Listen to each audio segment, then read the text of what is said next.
What's the most egregious example of a TV show losing a major cast member, but still trying to continue on? That 70s show. We all hate Randy. News radio. It was an ensemble cast, and Phil Hartman wasn't the focus that often. But after his death it became apparent that he was the glue that held the show together. The pre-death seasons are the best American sitcom seasons I've seen. Dukes of Hazzard for one season tried to replace Bo and Luke with two other Duke cousins.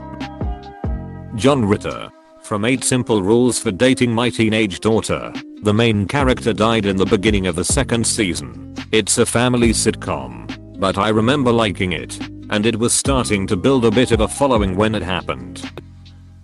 The X-Files after David Duchovny left. Call the Midwife is based on an autobiography and narrated by the main character as an old woman reflecting on her time as a midwife. After the 3rd season, the main character leaves, but the narrator stays on. It gets to a point where she's narrating about people she's never met. I did still enjoy the later seasons, but it was pretty funny anytime I remembered how the narrator came into the show. CSI after Grissom left was never the same.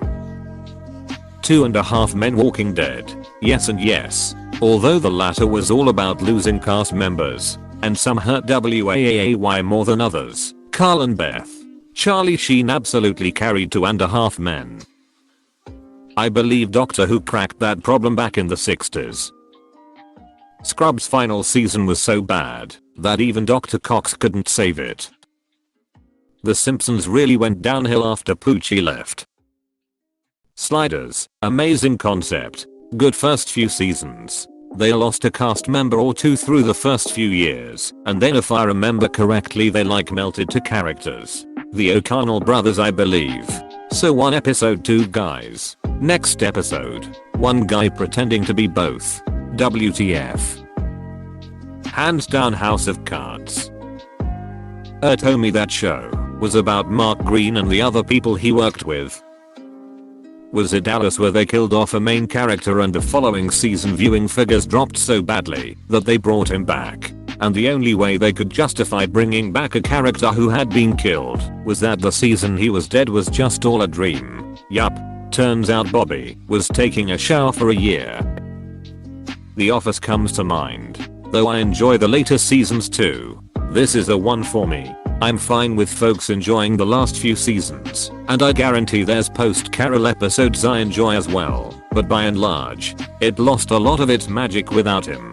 That said, I imagine some key writers departing were also responsible for the tonal shift, where some characters turned into the cartoon versions of themselves, while others were seemingly reinvented on the fly. Criminal Minds comes to mind for me. Thomas Gibson definitely deserved to be fired. But once he was gone the show felt completely different. They should have stopped there instead of trying another season. Blue's Clues. News radio.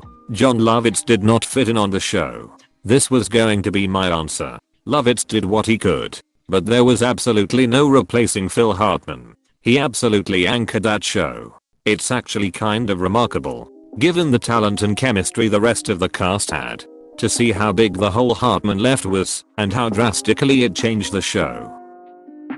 Glee's ending was entirely altered by Corey's death. Misfits without Robert Sheehan just didn't work. Once upon a time, the main character actor left, along with a huge chunk of the original cast. They continued the show for an additional season that I couldn't even get through. Dead Like Me. Hell. Every show Mandy Patinkin was in falls into this category I think. The X-Files without Mulder. I mean, Robert Patrick was good and had decent chemistry with Gillian Anderson, but it wasn't quite the same. Last Man Standing with the actress for Mandy. Three's Company when Susan Summers quit the show comes to mind. Yes, I'm getting old. F off. Ron Howard left Happy Days, and the show continued for several more seasons afterward. Grey's Anatomy. The Close are. Once Kara Sedgwick left, that show wasn't worth watching. House in the last season went live. Cuddy was completely absent. ruined the whole season for me. Parks and Rec was way worse without Lil Sebastian. Probably not the most egregious, because it was an ensemble cast show. But The West Wing was never the same after Oblo left. I randomly found this show that I think was a BBC show called Cuckoo, and one of the main characters was Andy Samberg. It was kinda cute and funny. Well, in the second season they just completely replaced him with the werewolf kid from Twilight, and like didn't even really try to change the story or anything. It was so weird. I stopped watching. Sis.